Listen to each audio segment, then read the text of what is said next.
हरे कृष्ण माता जी, कीर्तन कर लीजिए। जी माता जी। हरे कृष्ण माता जी। हरे कृष्णा। सभी को दंडवत प्रणाम। श्री श्री राधा गोविंद देव की जय। निताई गौर प्रेमानंदे हरि हरि बोल। श्रीला प्रभुपाद की जय। यशोमती नंदन ब्रज ज ब्रज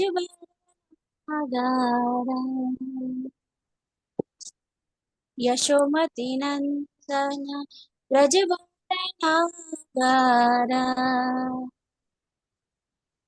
गोकुल जनक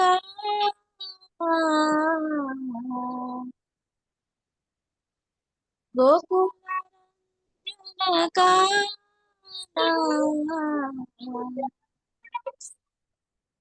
गोपी पराण धन मदन मनोहरा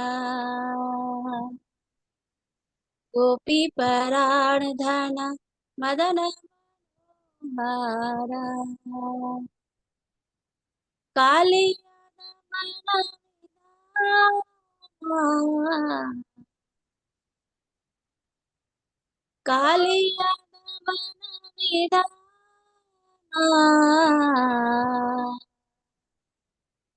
यशोमती नंदन ब्रज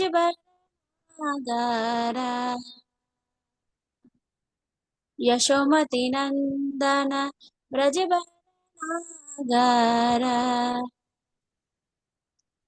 अमल हरि नाम अमिया अमिया सा अमल हरि नाम अमिया सा विपुन पुरंदर नवीन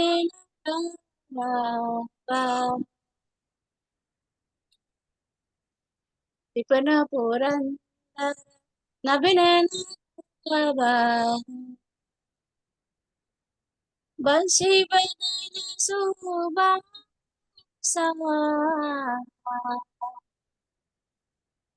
बंसी बदन सुबह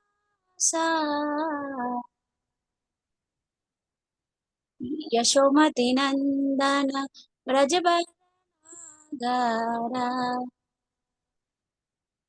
यशोमती नंदन ब्रज ब्रज जन पालन असुर कुल नाशना ब्रज जन पालन असुर कुल नाशना नंद मुख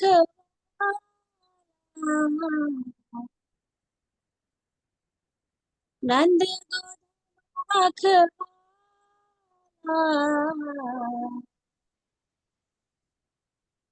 गोविंद माधव नवनीत तस्करा गोविंद माधव नवनीत तस्करा सुंदर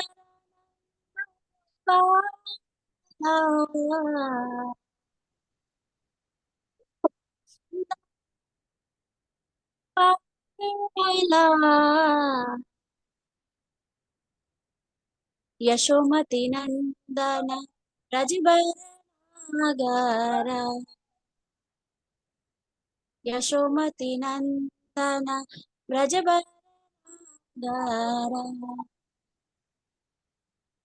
यमुना तट चर गोपी बसन हरा यमुना तट चर गोपी बसन हरा रास रसिक कृपया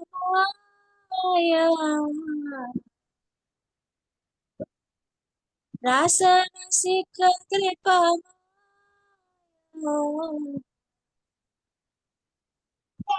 श्री राधा वल्लभ वृंदावन नटवारा श्री राधा वल्लभ वृंदावन नटवारा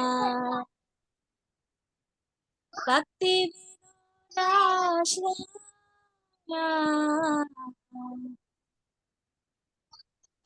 भक्ति विनाश्रया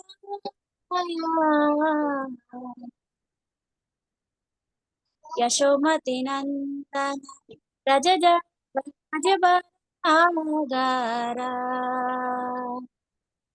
यशोमती नंदन रजबरागारा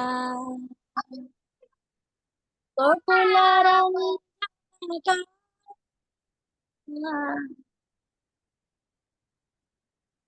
गोकुल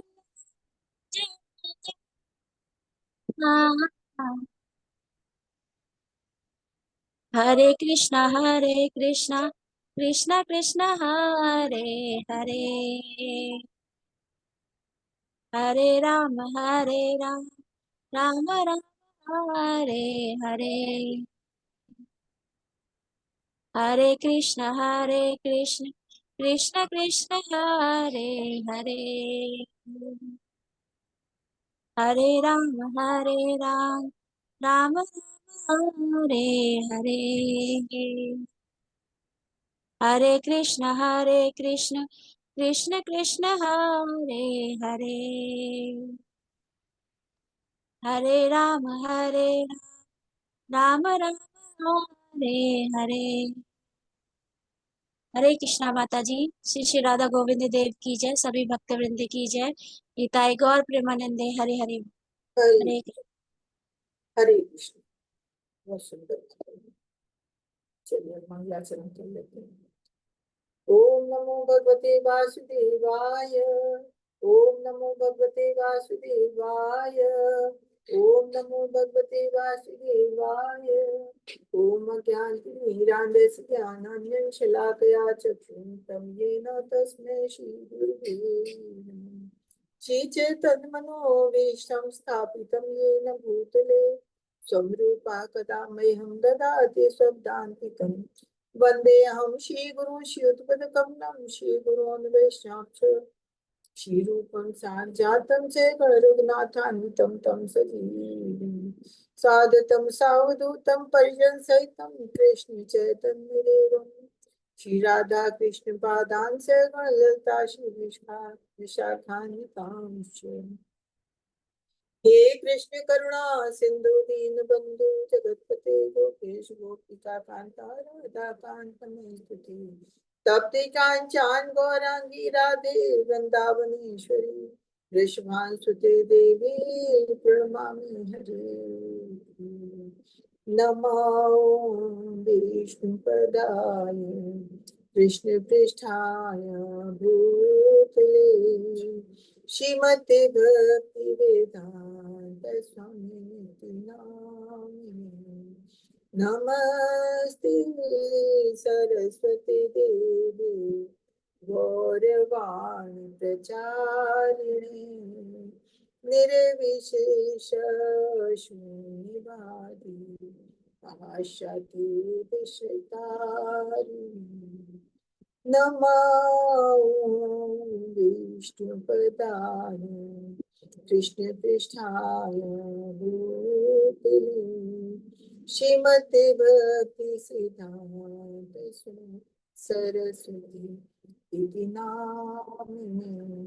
नमो गौर किशोराय साक्षात् राजमूर्ते विप्रलम्बरसाम्बुधे पादाम्बुजायते।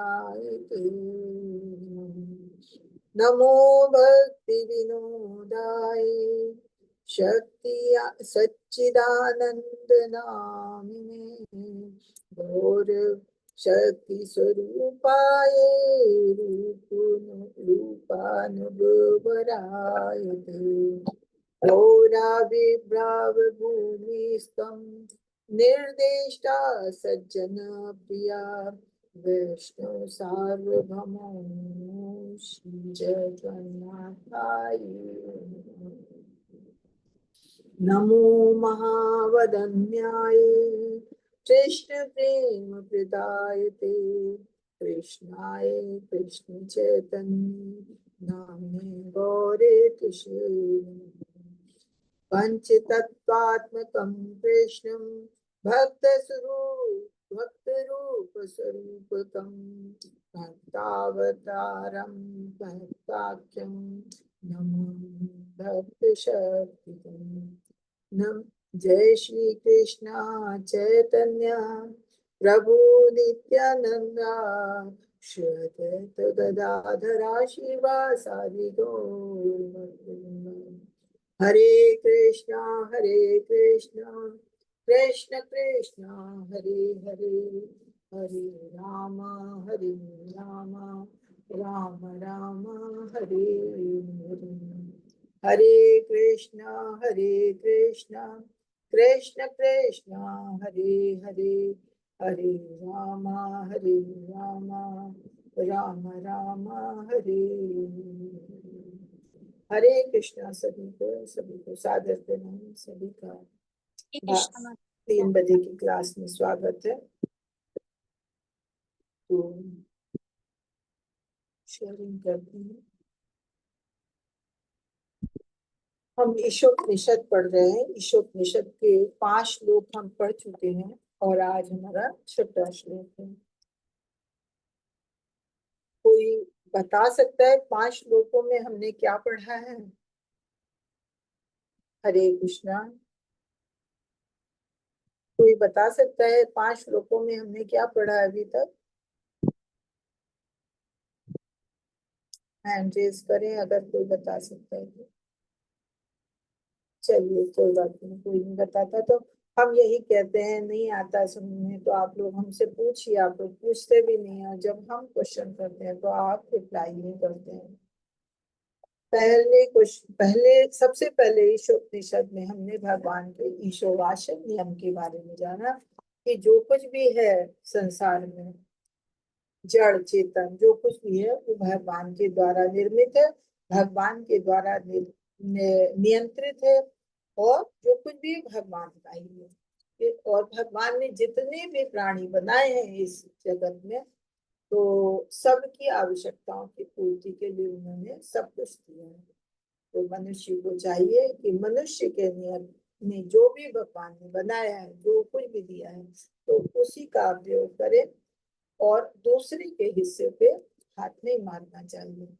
और अगर ऐसा हर कोई करता है तो विश्व का कल्याण होता और विश्व में पूरे, अगर हर कोई ऐसा करेगा तो विश्व में शांति स्थापित की जा सकती है।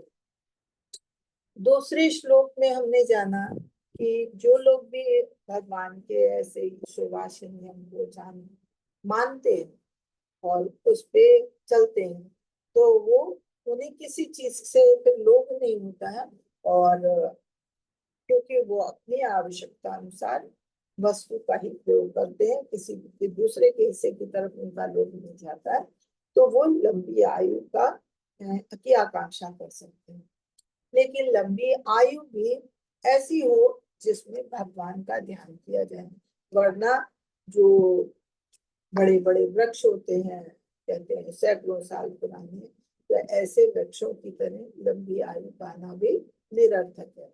जितना भी समय मिले हमें भगवान का ध्यान करना चाहिए। तीसरे श्लोक में हमने जाना कि जो लोग नहीं भगवान की ईशोवासन को मानते हैं तो वो आत्मा का हनन करते हैं, आत्मा को कष्ट पहुंचाते हैं। क्यों? क्योंकि आत्मा भी शाश्वत है और भगवान के साथ है। हमारे हृदय के अंदर आत्मा के साथ परमात्मा का अंश भी है। तो वो भी देखते हैं हम क्या कर रहे हैं। तो अगर हम अपनी आत्मा को कष्ट पहुंचाते हैं तो परमात्मा भी दुखी होते हैं।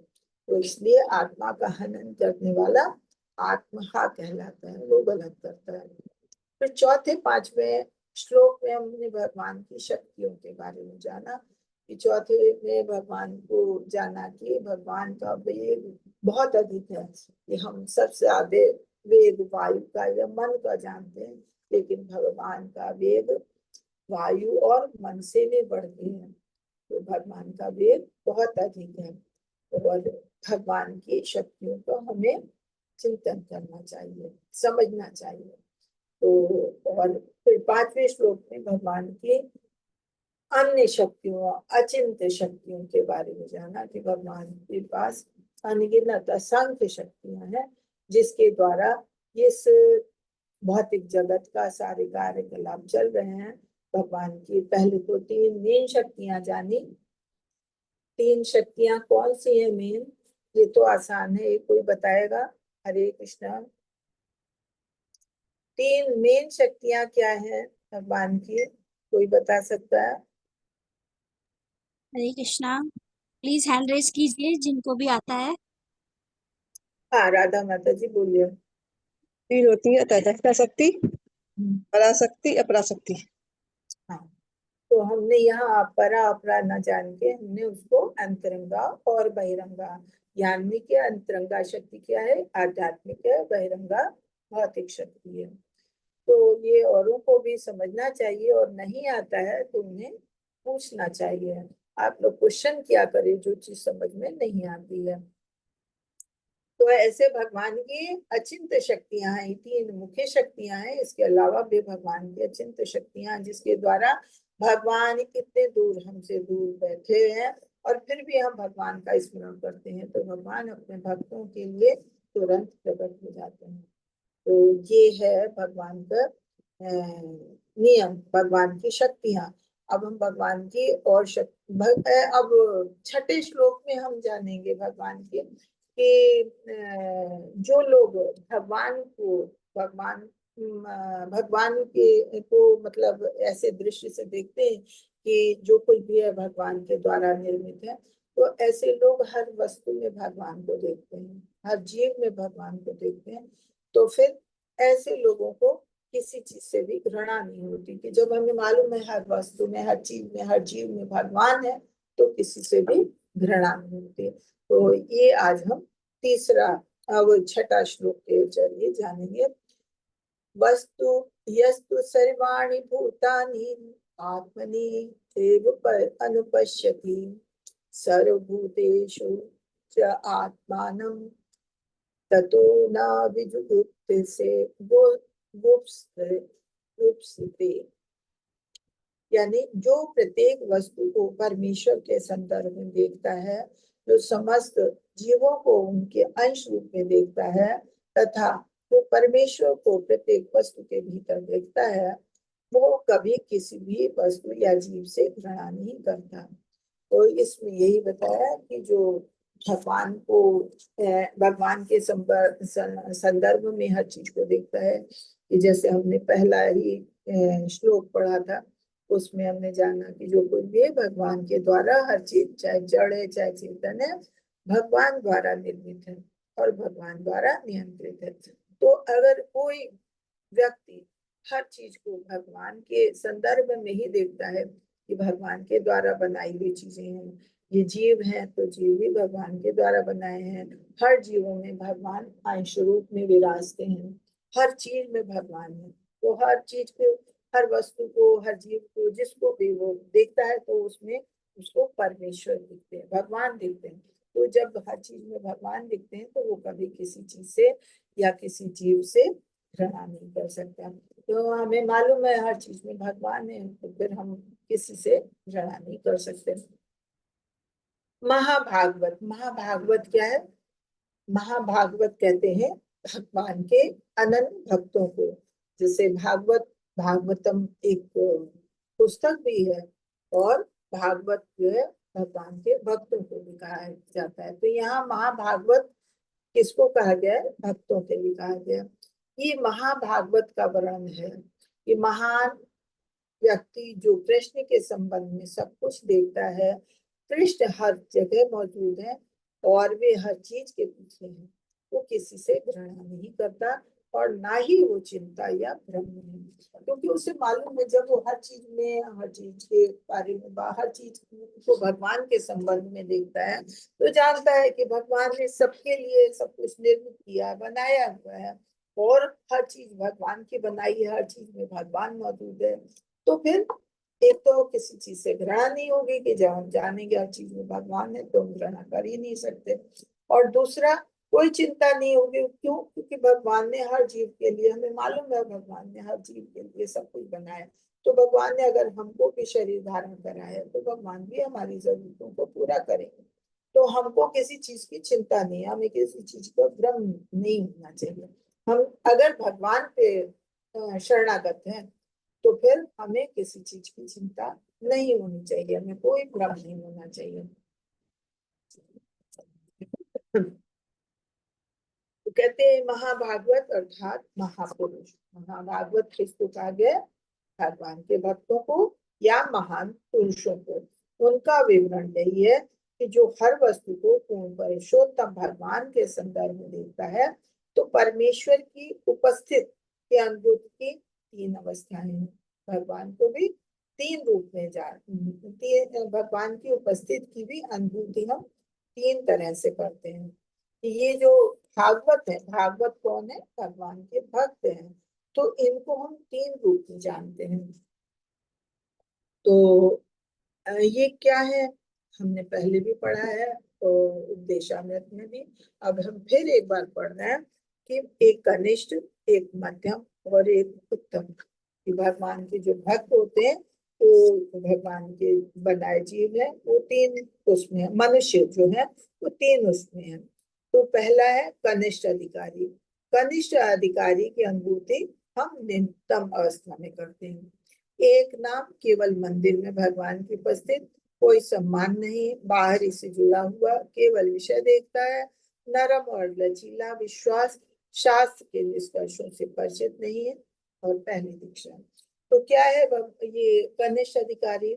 जो एक नव दीक्षित कहेंगे भक्त, कि जिसे भगवान की अनुभूति कितनी है, बस इतना है कि मंदिर में देखा कि हाँ मंदिर में भगवान की मूर्ति है, तो भगवान की मूर्ति तक, बस वहीं तक उनको वो सीमित है कि भगवान की पूजा स्थल, जैसे तो हिंदू की बात है, अगर कोई मुसलमान है या क्रिश्चियन है तो वो गिरजाघर या मस्जिद में भगवान की अपने अपने भगवान की अनुभूति करता है, और बाकी उसको बाहर उसे कोई मतलब नहीं। वो यहाँ शास्त्रों के आदेशानुसार पूजा करता है अपने मंदिर में, गिरजाघर में या मस्जिद में, लेकिन बाहर उसके लिए कुछ नहीं, जो कुछ है कहते हैं भगवान मंदिर में। ऐसी अवस्था के भक्त भगवान को पूजा स्थल पर ही उपस्थित मानते हैं और अन्य कहीं नहीं। वे ना तो ये निश्चय कर पाते हैं कि भक्ति में कौन किस स्थिति में, जैसे कहते हैं भगवान के भक्त अलग अलग हैं। भगवान के भक्त किसी में अनन्य भक्ति, किसी में थोड़ी भक्ति, किसी में कोई बिल्कुल भगवान को नहीं मानता। लेकिन जो कनिष्ठ अधिकारी होते हैं तो वो इस चीज को नहीं समझ पाते हैं कि कौन किस स्थिति का भगवान का भक्त है, तो वो इस चीज को नहीं समझ पाते, क्योंकि वो भक्ति के तरफ उनकी दृष्टि ही नहीं होते। उनका ध्यान बस इतना है कि जो मंदिर में भगवान है तो वो भगवान है, और मंदिर के बाहर उनसे कोई मतलब नहीं। ना ही वे ये बता सकते हैं कि किसे भगवान का साक्षात्कार हो चुका है, कि मतलब भगवान की कौन इतनी भक्ति कर चुका है कि भगवान से मिल चुका है। ऐसे भक्त साधारण नियमों का पालन करते हैं और कभी कभी परस्पर लड़ झगड़ पड़ते हैं। जैसे अभी हमने पढ़ा कि इनका नरम और लचीला विश्वास होता है, तो किसी ने कह दिया नहीं सबसे बड़े भगवान तो कृष्णा है, दूसरे ने कहा नहीं भगवान बड़े कैसे हैं, सबसे बड़े भगवान तो शिव जी है, किसने कहा नहीं दुर्गा माता की शक्ति सबसे बड़ी है। तो ये क्या, क्योंकि उन्हें भगवान पे विश्वास ही नहीं है। तो जिसने जहाँ पे जिसको देख लिया और समझ लिया तो उसी के लिए, तो उसके लिए आपस में लड़ भी जाएंगे। और किसी ने अगर ये भी कह दिया कि कहाँ तुम्हारा भगवान है, भगवान अगर होता तो तुम्हें फिर इतने कष्ट क्यों होते, तुम क्यों इतने गरीब हो, भगवान तुम्हें तुम्हारे लिए ऐसा नहीं कर देता। कितने लोग ऐसे कहते हैं कि जैसे मंदिर में चोरी हो जाती है तो कहते हैं अरे ऐसा भी क्या भगवान है जो अपने को भी नहीं बचा पाया, कि मंदिर अपने घर को नहीं बचा पाया, तो ऐसा भी क्या भगवान। तो ये क्या है, अविश्वास है भगवान के प्रति। तो ऐसा जो है ये जो कनिष्ठ अधिकारी होते हैं, इन लोगों का नरम और लचीला विश्वास होता है। वो नहीं जानते हैं कि भगवान क्या है, भगवान की शक्ति को नहीं समझ पाते, और इस तरह से एक दूसरे से लड़ झगड़ पाते जाते हैं और कभी किसी को श्रेष्ठ मानते हैं, कोई दूसरे को श्रेष्ठ मानता है। जैसे मैंने बताया, कोई कह देगा नहीं दुर्गा देवी की शक्ति ज्यादा है, कोई कहेगा नहीं नहीं नहीं नहीं, शिव जी सबसे महान है, सबसे बड़े भगवान है। कोई कहेगा नहीं, कोई गणेश जी की पूजा करते हैं तो गणेश जी को माने। सबका अपना अपना मत होता है। ये मतलब इनमें ये लचीलापन है। वास्तव में ये कनिष्ठ अधिकारी भौतिकतावादी भक्त होते हैं कि ये भौतिक चीजों के प्रति उनका झुकाव ज्यादा होता है, उनका भक्ति की तरफ, आध्यात्मिक स्तर की तरफ नहीं होता है। तो भौतिकतावादी भक्त होने से क्या, आध्यात्मिक स्तर तक पहुंचने के लिए भौतिक सीमा को लांघने का प्रयत्न करना चाहिए, लेकिन भौतिक सीमा को ये नहीं लांघ पाते हैं। क्यों? क्योंकि इन्हें भौतिक चीजों के प्रति आकर्षण अधिक होता है। तो इसीलिए कहा गया कि ये शास्त्रों से भी परिचित नहीं होते हैं, और इनका नरम और लचीला विश्वास है भगवान के प्रति, और अगर भौतिक चीजों के प्रति इनका आकर्षण अधिक होता है। तो इस तरह से ये कनिष्ठ अधिकारी होते हैं। ये इनको हम नव दीक्षित भी कह सकते हैं, कि जो बिल्कुल नए नए भक्ति में आए हैं, भक्ति में आए भी हैं या नहीं आए हैं, जो भगवान को बस एक हद तक बस इतना ही जानते हैं। एक तो होते हैं जो बिल्कुल ही भगवान को नहीं मानते, लेकिन कनिष्ठ अधिकारी कम से कम भगवान को मानते हैं, लेकिन कितना, कि हाँ मंदिर में बैठे हैं तो मंदिर में भगवान है, बाकी और भगवान है। जिन्हें साक्षात्कार की दूसरी अवस्था प्राप्त हो चुकी है, वो मध्यम अधिकारी कहलाते हैं। ये दूसरी दीक्षा अर्चना, भेद और सम्मान, मिलनसार, भक्त, दयालु, निर्दोष, परहेज, ईर्ष्या, भगवान, प्रेम, उपदेशक, कृष्ण में दृढ़ विश्वास, शास्त्र में दृढ़ विश्वास। दूसरी किस्म के जो मध्यम श्रेणी के भक्त होते हैं, उनको इतना पता होता है कि हाँ, हमें ये कौन किस स्तर का भक्त है। जैसे कोई आचार्य हैं, और कोई नव दीक्षित है, कोई ऐसे अभी शुरू शुरू के भक्त हैं, लेकिन फिर भी भक्ति में आगे बढ़ गए हैं थोड़ा। तो ऐसे लोगों के बारे में वो जान सकते हैं। वो भगवान पे उनका पूरा विश्वास होता है कि भगवान जहाँ भी है, भगवान हर जगह है। भगवान खाली मंदिर में नहीं है, भगवान कहीं भी है, हर जगह हर चीज भगवान के द्वारा निर्मित है। उनका शास्त्रों में भी दृढ़ विश्वास होता है। तो वो भगवान वो ऐसे जो मध्यम श्रेणी के होते हैं, वो व्यक्तियों के चार श्रेणी में जानते हैं, चाहे भक्तों की श्रेणी कहें चाहे कुछ भी कहें, कि चार श्रेणी में जानते हैं, अंतर मानते हैं। पहला तो सबसे पहले जानते हैं कि हाँ भगवान, भगवान परमेश्वर, परम पुरुषोत्तम भगवान, ये जानते हैं कि हाँ एक भगवान है। दूसरा कौन हुआ? भगवान का परम भक्त। भगवान वह ऐसा भक्त है जिसे भौतिक चीजों के प्रति कोई भी लालसा नहीं है, कोई भी लगाव नहीं है, भौतिक चीजों से पूर्णतया मुक्त है, खाली भगवान की सेवा में लगा रहता है। तो ऐसे भक्तों के बारे में जानते हैं। फिर तीसरा वो जानते हैं कि ऐसे अबोध लोग हैं, ऐसे भोले भाले लोग हैं, जिन्हें भगवान का कोई ज्ञान है ही, कि कोई उन्हें अगर ज्ञान दे तो वो जिन्हें जान सकते हैं, लेकिन उन्हें भगवान का वैसे ज्ञान नहीं, तो वो भगवान की आलोचना भी नहीं करते हैं, लेकिन भगवान के बारे में उनको ज्ञान नहीं। और चौथे होते हैं नास्तिक, जो भगवान को मानते ही नहीं, भगवान के प्रति उन्हें श्रद्धा ही नहीं होती, बल्कि जो भक्ति करते हैं, भक्ति करने वालों से भी घृणा करते हैं। ये ऐसे लोग होते हैं ना, जो शराब वराब पीते हैं, मांसाहार खाते हैं, गलत व्यवहार करते हैं, उन्हें भगवान पे कोई विश्वास नहीं।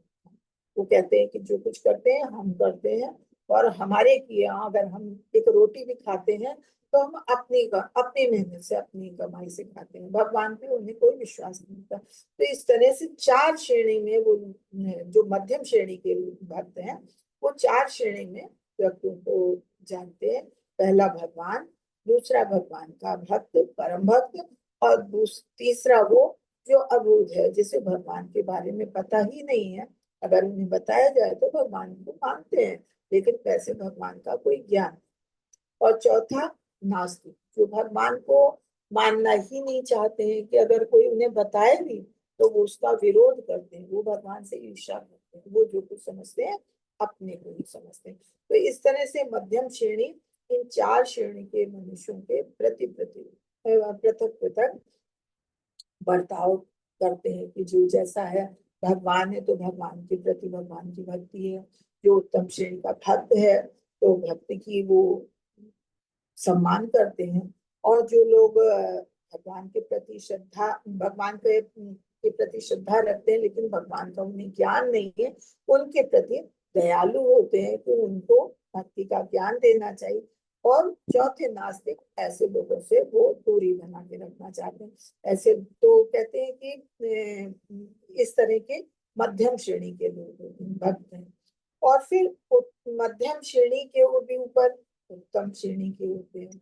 उत्तम श्रेणी के भक्ति क्या है? कि अविचलित भक्ति भक्ति सेवा और सभी की आलोचना करने की प्रवृत्ति से मुक्त, परिपूर्ण है, केवल आत्मा को देखता है, अधिक विश्वास, आत्माराम, वो दूसरों को जप करने के लिए प्रेरित करता है, सभी को ऊपर उठाता है। तो उत्तम श्रेणी के भक्त क्या हुए? कि जो है वो मतलब उन्हें भगवान अवचिलित भक्ति सेवा करते हैं, वो अपनी सारी अपनी इंद्रिय तृप्ति के लिए कुछ नहीं करते, जो कुछ भी करते हैं भगवान की सेवा करते रहते हैं, और वो कभी किसी की आलोचना करते भी नहीं है और ना किसी की आलोचना सुनते हैं। वो आत्मा राम है। आत्मा राम का मतलब कि अपने आप में संतुष्ट है, जैसे भी है, जो कुछ भी है उनके पास, वो अपने आप में संतुष्ट है, और भगवान के ऊपर और शास्त्रों के ऊपर अडिग विश्वास है।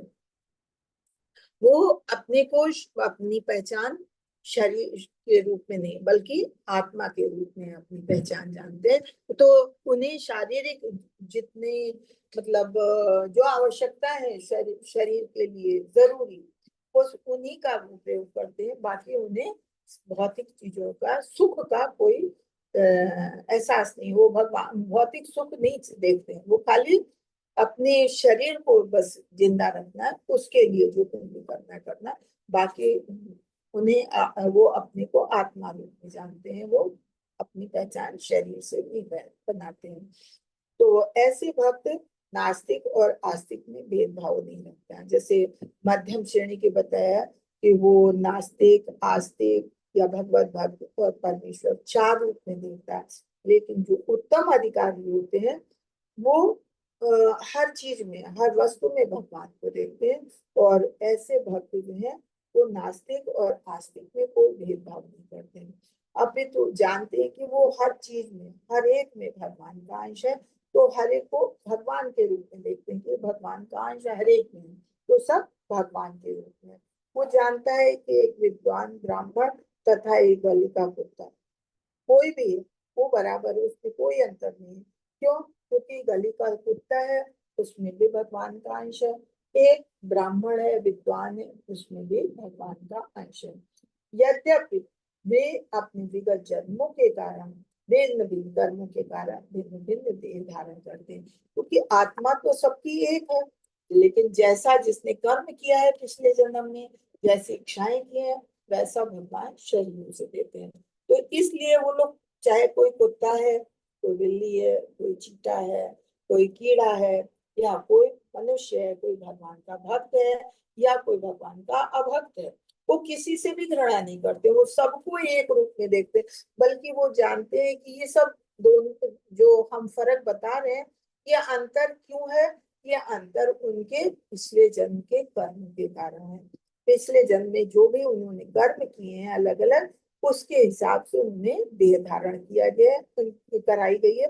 भगवान ने वैसी शरीर प्रदान किया और वैसी उनकी बुद्धि है। तो अगर कोई जैसे भक्त होता है तो उसके प्रति भी उनमें दया भाव होती है।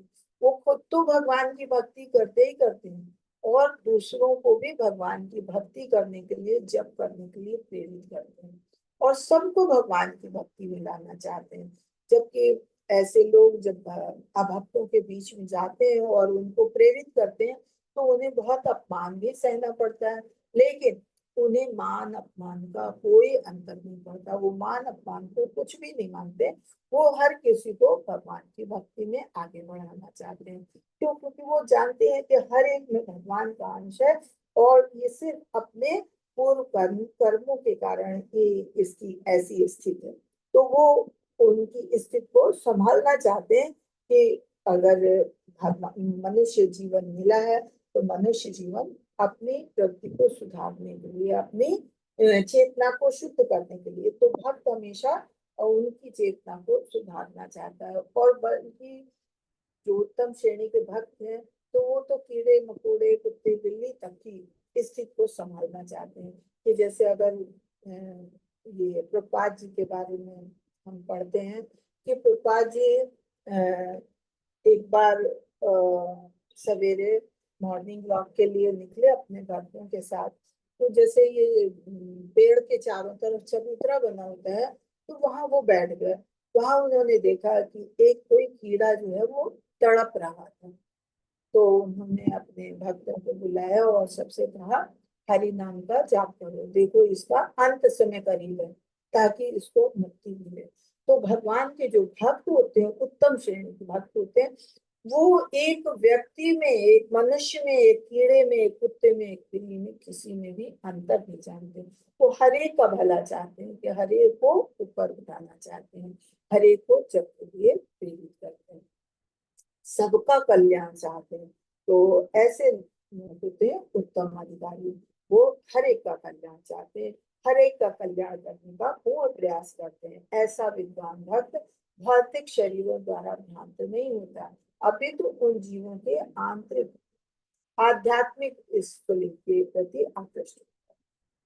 कि अगर कोई कीट पतंगा भी है, आपको बताएं, एक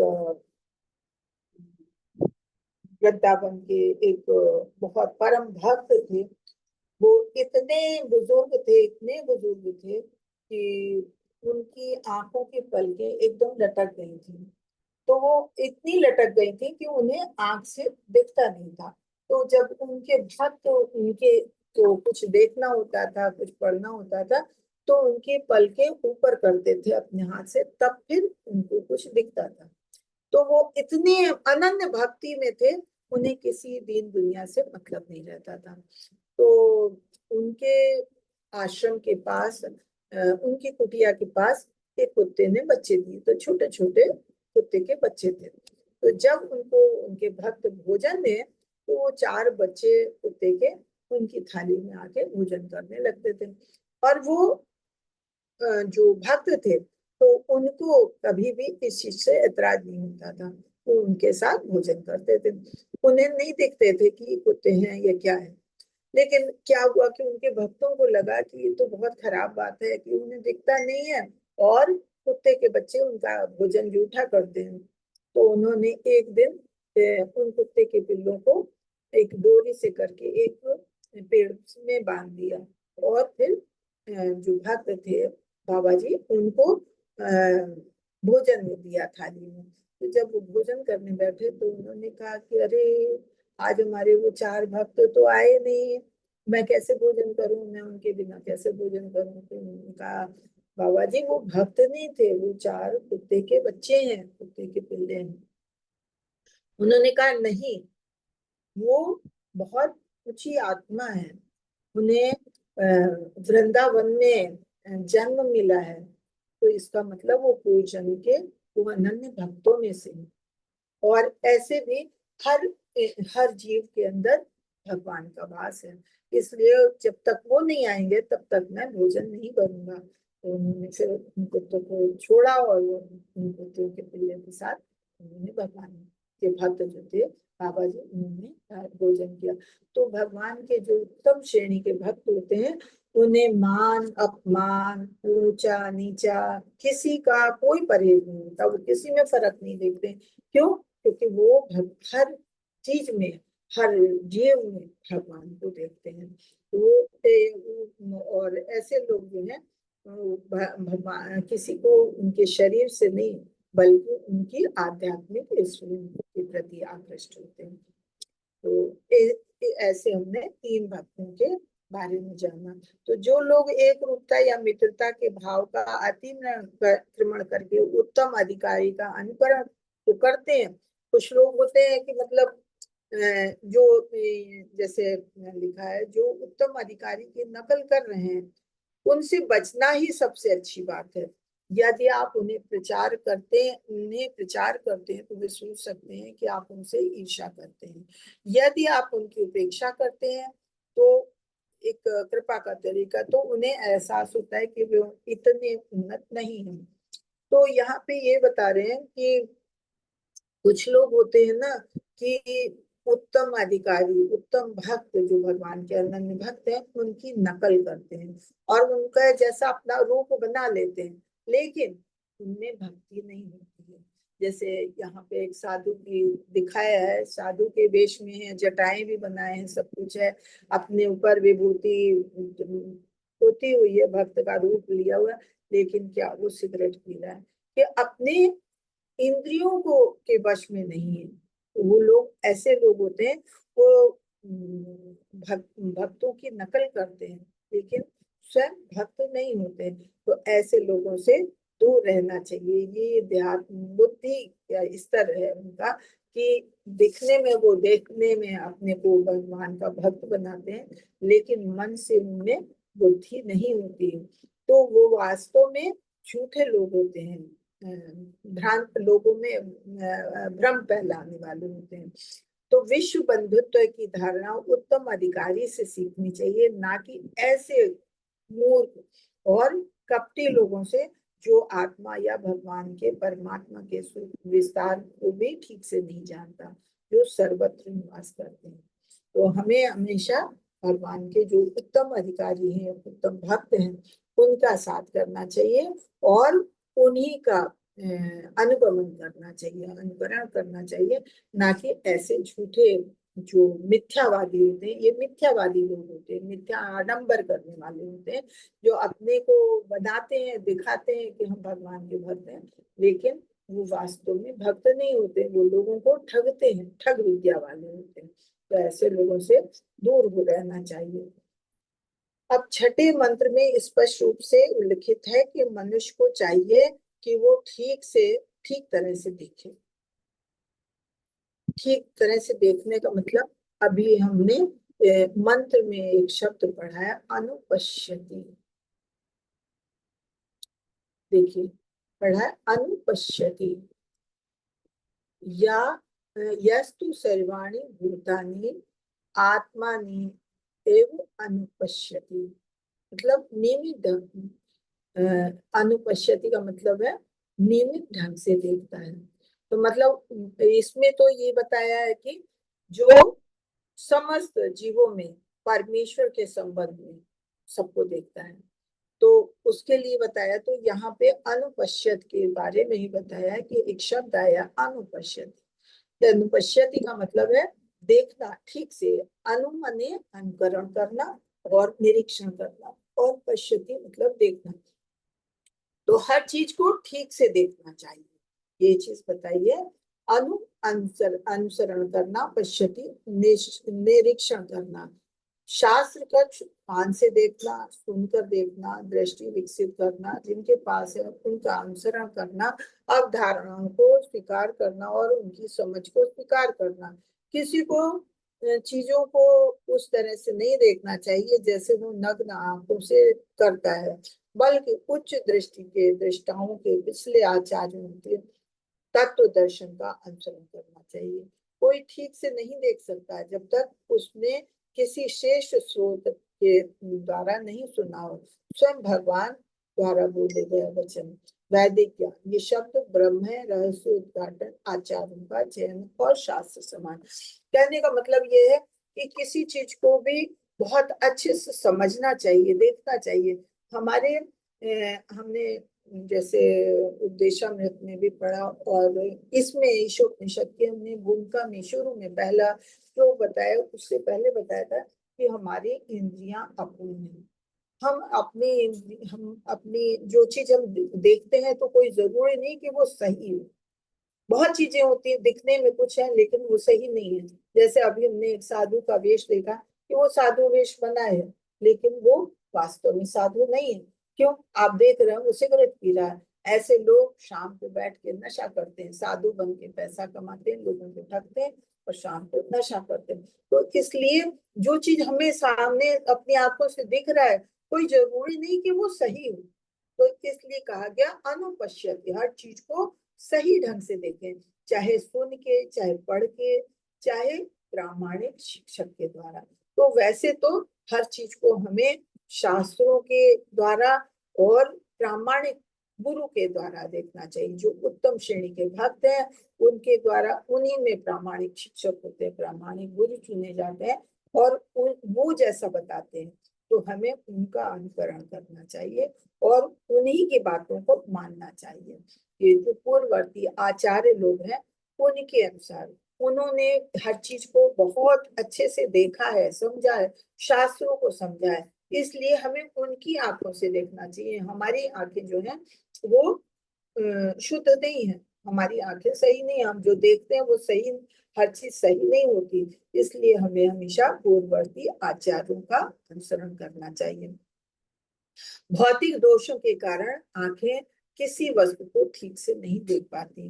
कोई तब तक ठीक से नहीं देख पाता जब तक उसने किसी श्रेष्ठ स्रोत से सुन ना रखा हो। जैसे यहाँ पे अभी हम चित्र में देख रहे हैं कि सुखदेव गोस्वामी जो है परीक्षित महाराज को कहानी सुना रहे हैं, भागवत सुना रहे हैं, बाकी ऋषि मुनि भी, बाकी लोग भी सुन रहे हैं।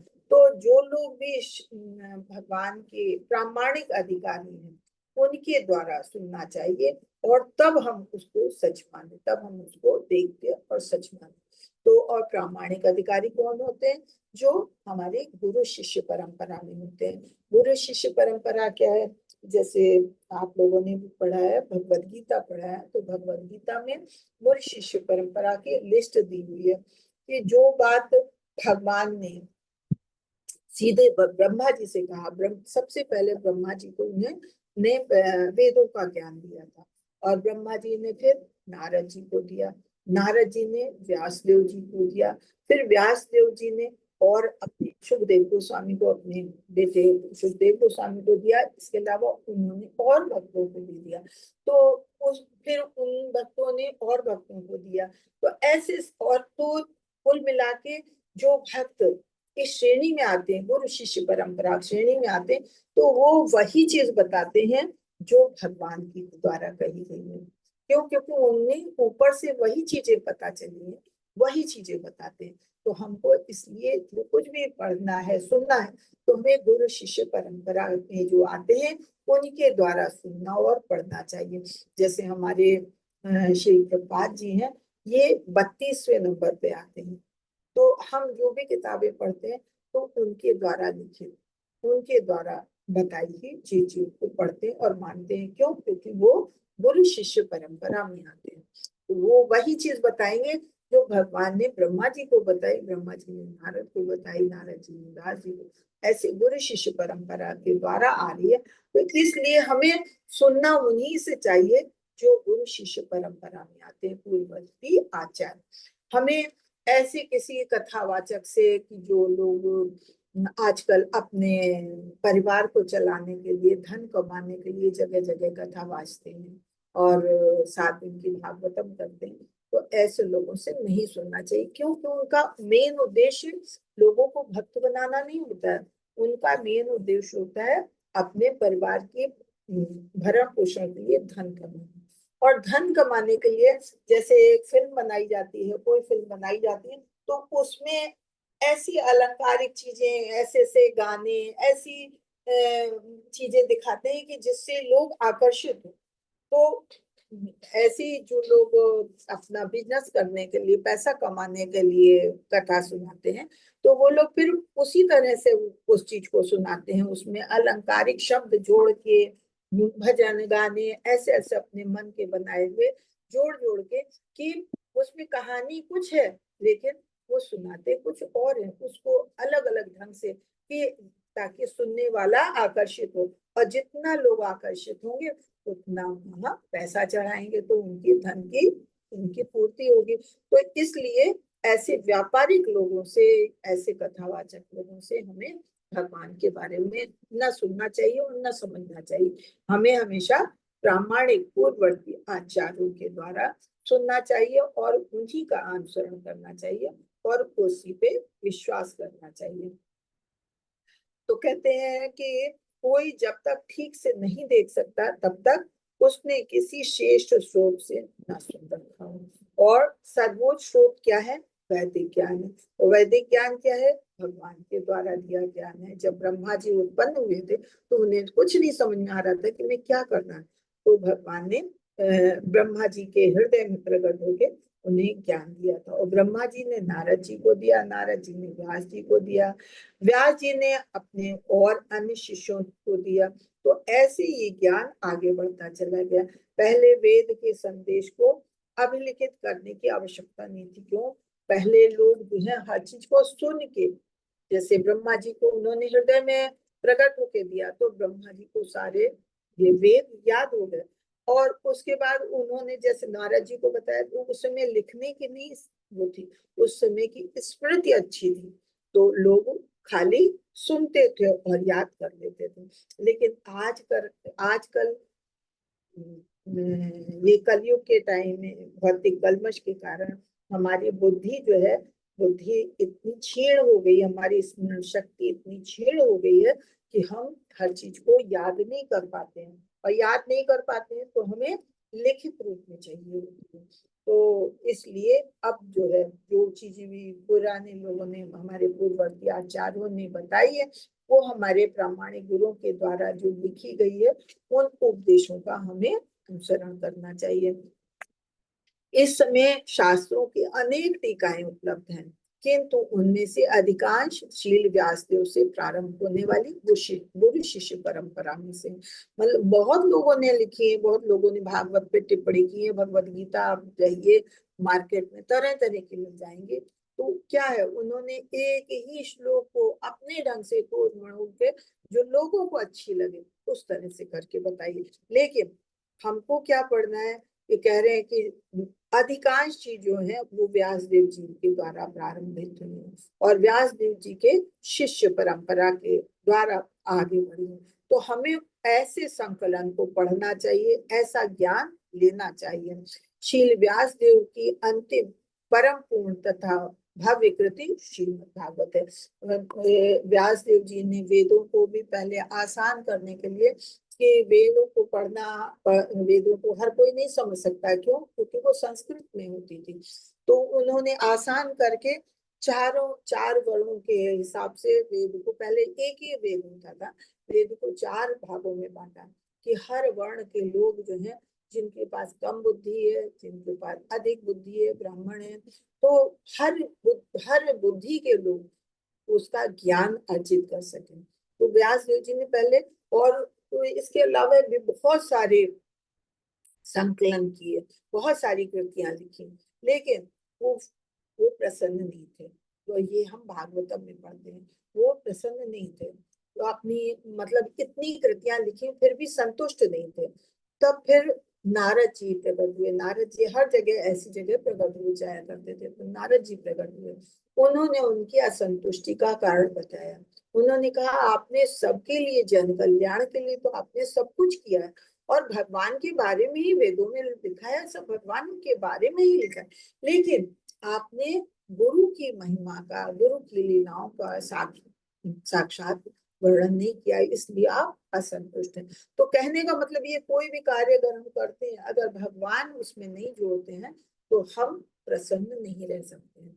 तो सबसे आखिरी कृति फिर नारद जी ने व्यासदेव को श्रीमद् भागवत लिखने के लिए बताया, कि ज्ञान दिया कि आप ऐसा एक कृति लिखो जिसमें भगवान के भक्तों के और भगवान की महिमाओं का और लीलाओं का वर्णन हो, जिससे हर तरह के लोग उसे आसानी से समझ सकें और समझें और उसको उसका पालन करें। तब व्यासदेव जी ने श्रीमद् भागवतम का संपादन किया है, लिपिबद्ध किया। और इसको लिखा किसने? वो बोलते थे, व्यासदेव जी बोलते थे और लिखने वाले गणेश जी थे, लिखते गणेश जी थे। तो ये उस समय का लिखा हुआ भागवत है। और उसका ज्ञान हमें लेना चाहिए। वो सही बात, वो वेदांत सूत्र का सहज भाष्य, वो आसान है पढ़ने में और उसे समझना भी आसान है। भगवत गीता भी एक कृति है जिसमें भगवान ने सीधे अर्जुन को एक माध्यम बना के हम सबको ज्ञान दिया है, वो भगवत गीता है। तो भगवत गीता जिसका प्रवचन स्वयं भगवान ने किया है और व्यास देव जी ने उसको भी लिपिबद्ध किया है। यह अत्यंत महत्वपूर्ण शास्त्र है और ऐसा कोई भी टीका जो भगवत गीता या श्रीमद् भागवतम के सिद्धांतों से के विपरीत है वो बेकार है।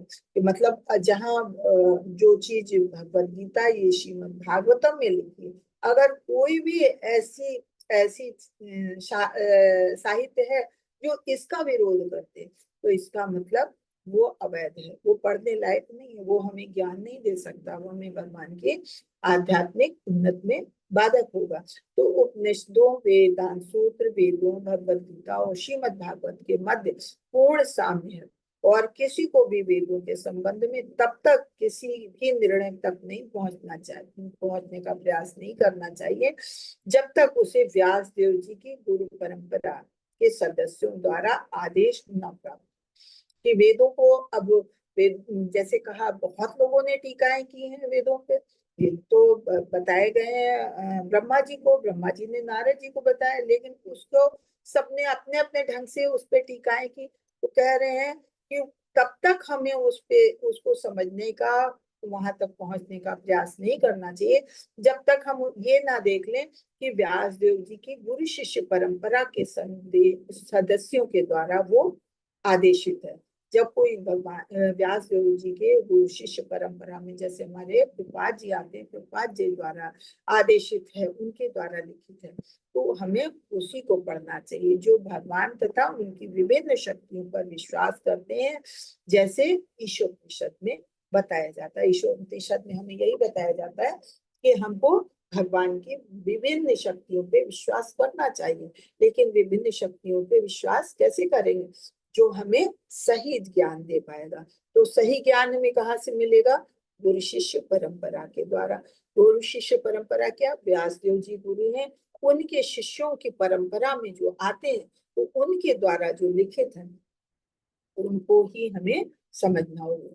तो भगवत गीता के अनुसार भी जो पहले से मुक्त पद है, तो कहते हैं जो भगवान का परम भक्त है और प्रत्येक जीव को अपना ही भाई मानता है। भाई क्यों मानता है? क्योंकि सब में परमात्मा का अंश है। तो तो हर कोई हमारा भाई है, चाहे वो भले ही मनुष्य योनि में है या नहीं है, किसी कोई भी जीव उसको अपना मानता है तो वो उत्तमाधिकारी भक्त बन सकता है। मतलब जिसने इतनी भक्ति में उन्नत कर ली है कि जो हर किसी में, हर जीव में भगवान के अंश को मानता है, तो वो उत्तम अधिकारी कहने योग्य है, वो उसको महात्मा कहा जा सकता है। देखने के स्तर ये हम बोलते गए, देखने के कि कोई देख के कोई सुन के स्वीकार करता है, दिल से देखना, अधिकार को स्वीकार करना, देखने का एक तरीका। देखने का तरीका क्या मतलब? कि किसी चीज को भी हम किसी तरीके से भी कह सकते हैं कि हम कोई किसी से कोई बात कहता है तो कोई उसको किसी ढंग से कहा, किसी ढंग से, और किसी ने उसको समझने का तरीका दूसरा है, दूसरे ढंग से समझा, तीसरे को उन्होंने बताया, वो तीसरे ढंग से समझाया, उसने फिर किसी और को बताया, वो अलग तरीके से बताया, तो ये चीज फिर गलत हो जाती है। तो ये जो गुरु शिष्य परंपरा में आता है, तो ये जैसे हमने बताया कि जैसा भगवान ने कहा है वैसा उन्होंने नारद जी को कहा, नारद जी ने वो ब्रह्मा जी को कहा, ब्रह्मा जी ने सेम चीज नारद जी को बताई, नारद जी ने सेम चीज अपने भक्त व्यासदेव जी को बताई, उन्होंने अपने भक्त को बताई। तो कुल मिला के हमारा दृष्टिकोण बदल नहीं सकता। अगर हम गुरु शिष्य परंपरा के उसमें पढ़ेंगे तो हमारा वही दृष्टिकोण होगा जिस दृष्टिकोण से भगवान ने हमें बताया है। तो इसलिए गुरु शिष्य परंपरा के द्वारा ही हमें कोई ज्ञान अर्जित करना चाहिए और हमें उत्तम अधिकारी के लक्षणों का ही अनुकरण करना चाहिए, क्योंकि उन्होंने अपने आचार्यों का अनुकरण किया है।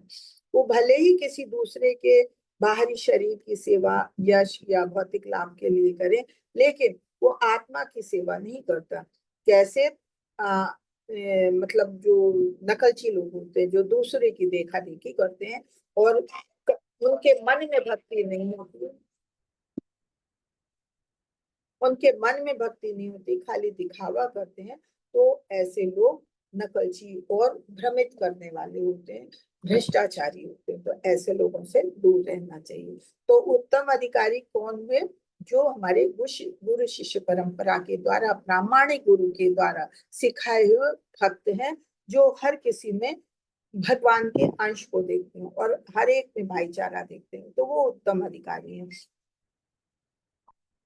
भौतिक शरीर में ही जीवात्मा का दर्शन करता है और आत्मा के रूप में उसकी सेवा करता है। इस प्रकार भौतिक पक्ष की स्वतः सेवा हो जाती है कि मतलब किसी भी रूप में है, किसी भी जीव में है, ये है तो भौतिक शरीर, लेकिन इसमें है तो आत्मा, आत्मा के साथ परमात्मा का अंश है।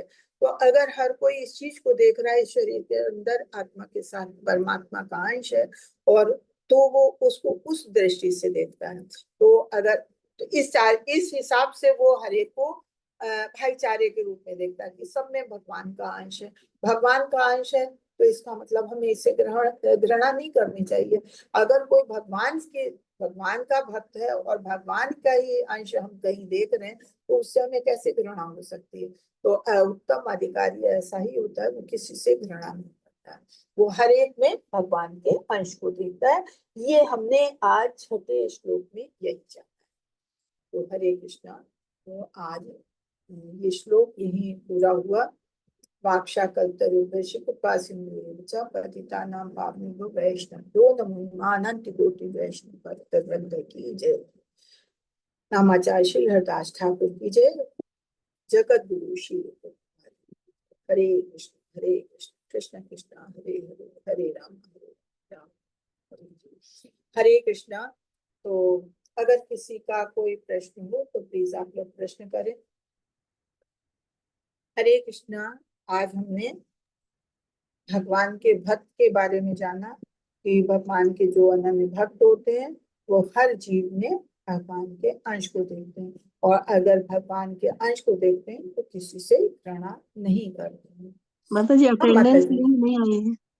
अटेंडेंस लिंक जी तो माता निश्चित जी। माता जी अटेंडेंस लिंक डाल दीजिए।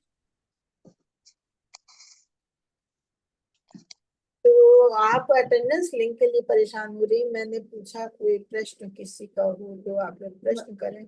जो कुछ हम समझाते हैं आप लोगों के समझ में आता है या नहीं आता है, कुछ इसमें प्रश्न हो तो प्लीज आप लोग प्रश्न करें। हरे कृष्णा।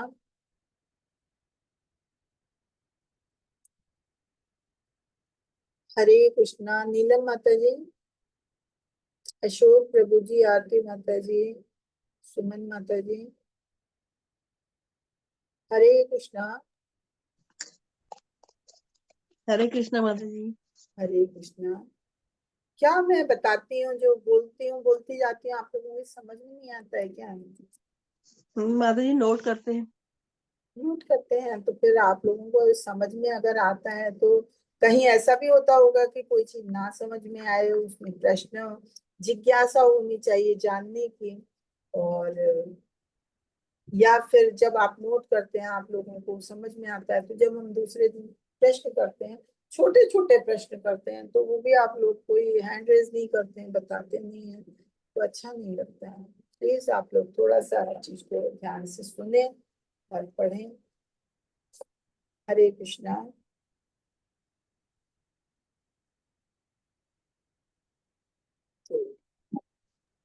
सब सबकी अटेंडेंस हो जाए तो प्लीज बता दीजिएगा। हाँ, अटेंडेंस फिल हो जाए तो बता दीजिएगा तो लीव आउट कर। हरे कृष्णा।